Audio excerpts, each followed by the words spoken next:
I gotta say, it looks like Laponi really has shaken up Expanded.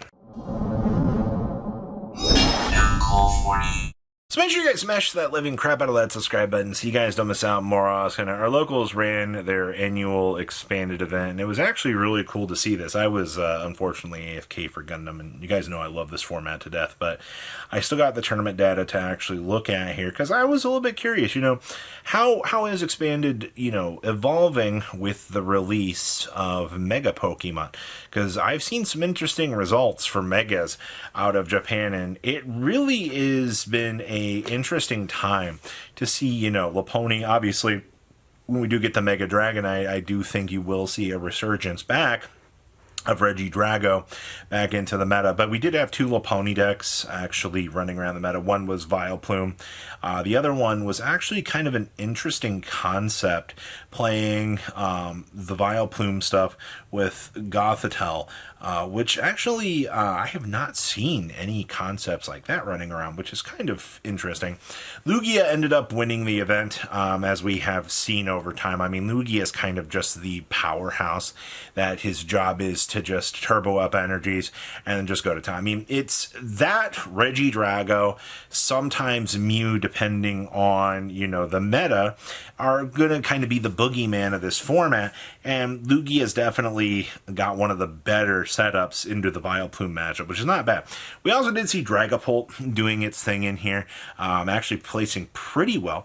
We also did get to see the Garbodor Palfin deck, which Garbadoring down a giant monster of a Pokemon for you to be able to use is pretty good. We also did see Shedinja, which unfortunately wasn't a complete variant of the deck. They were missing 2 cards, which I'll talk more about here in a little bit. We also saw Archelodon, and we also got to see Cerule Edge as well. So definitely an interesting little meta. A little bit smaller of a tournament this time around. I can't really expect much with the weather being the way it is. Let's pass on over to deck list. Starting off with our first place list here, we are going to have the standard approach to Lugia, going with a 3-3 line. I've seen some builds that do like the 2-2, which is fine, but I mean, the whole point of this deck is just to be able to turbo down, use a GX attack to pretty much take out any real threats your opponent's going to have. Double Dragon Energy is going to be one of the giant facilitators that makes this deck into kind of the broken monster that it is. And obviously, you need special charges to kind of recycle back and do things. And also, Silent Lab is a crazy cracked card, man. Being able to also wally up a Lugia going second and being able to basically go to town is kind of crazy, actually. And I think that's one of the reasons why, it feels like this deck is as good as it actually is within the course of the meta. So congratulations to seeing Lugia do well. I mean, there was no Regidrago in attendance, and there was none of the other big challengers too, so it is a pretty free W. Now, we've also got the Laponi and Friends deck. Now, for those of you that know how stupid this deck is, you're able to put the TM evolution on the Laponi, and the Laponi is able to double attack. And the way it ends up working is you basically just get a Pidgey and an Oddish set up, and you basically have a free Vileplume and a free Pidgeot EX literally set up on the beginning of the game. And then, of course, you get to see the Mega Laponi start coming down here and start slamming down heavy, crazy damage on the opponent's Pokemon. A 330 HP monster is its entire job. And honestly, that's why Mega Laponi is actually kind of a crazy card in itself, is because, not only do you have crazy tools and things to control your opponent, this deck's job is to tell your opponent, no, you're not going to get the chance to play item cards.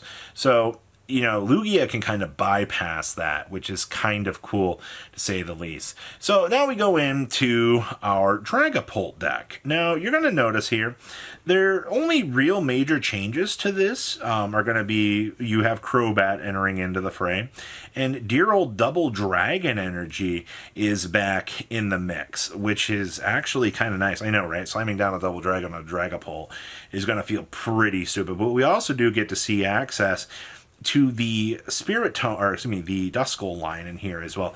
Duskull kind of gives you that nice little consistency where you can kind of buffer through things on the opponent's field for basically free. And I mean, so what, you give your opponent a couple prizes to basically start sniping down some of their little guys, which is not bad. The only problem is like against Vileplume, I feel like this deck is going to have problems.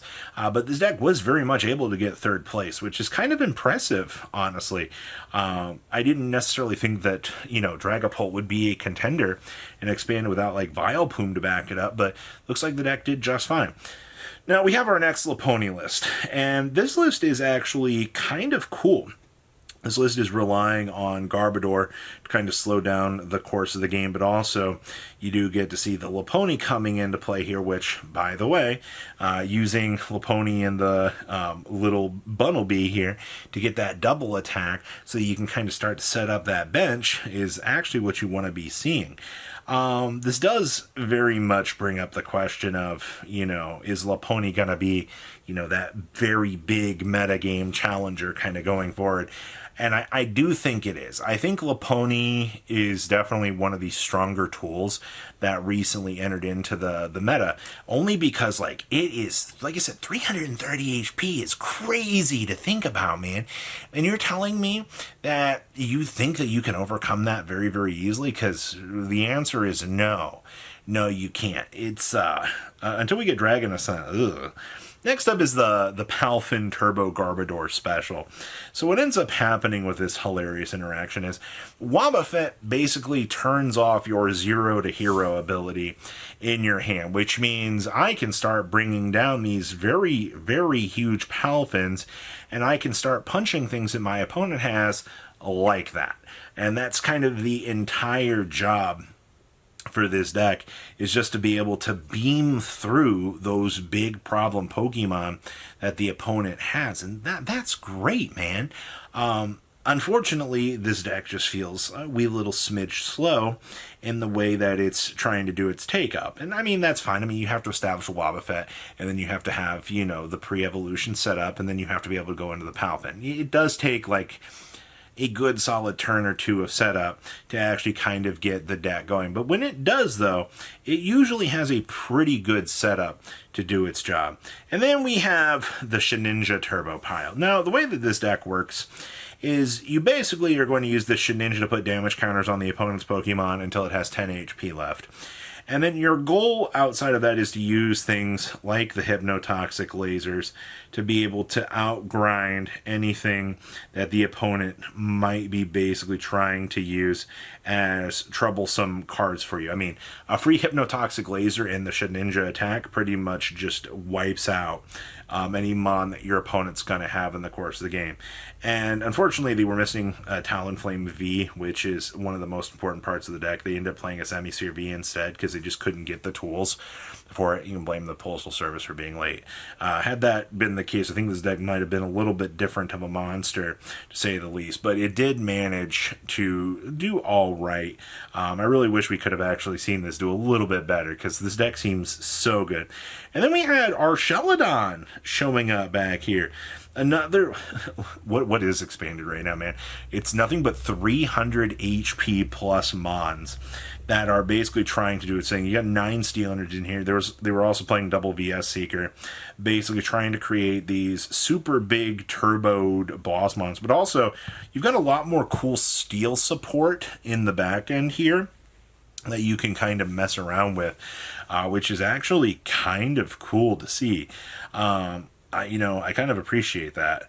Also, your submons in this deck are fine. I mean, like, Squawkabilly is going to be just fine. You do have the VS Seeker Sorcerer ability, Pokegear, to also find those key tools that you're going to need. Yeah, this deck might be a little bit slower because it's playing a lot more of the new modern aged card pool, but I think it's doing just fine, to say the least. So, overall, not too bad. We also had our junior and senior winner here playing Ceruledge.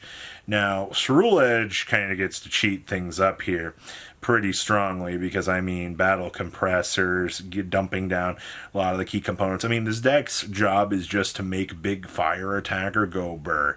And honestly, it kind of does it very, very scarily. I think that's we've seen Ceruledge popping up quite a lot in Japan, and I gotta tell you, man, that deck really, really, really is interesting. We will have more expanded results in the future here. This was just kind of a really bad timed event with the holidays. This would have been at the end of November, but you know, Snowmageddon prevented that. So, yeah, Crafty Coins will be doing another one in Fort Wayne, Indiana, probably sometime next year. So, be on the lookout for that. So, please leave a comment down below. Tell me what you guys think. And you guys have a good rest of your day, all right?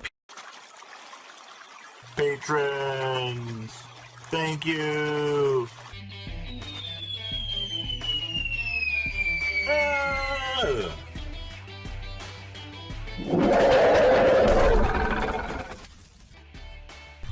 Thank you so much for watching. Check out these other videos.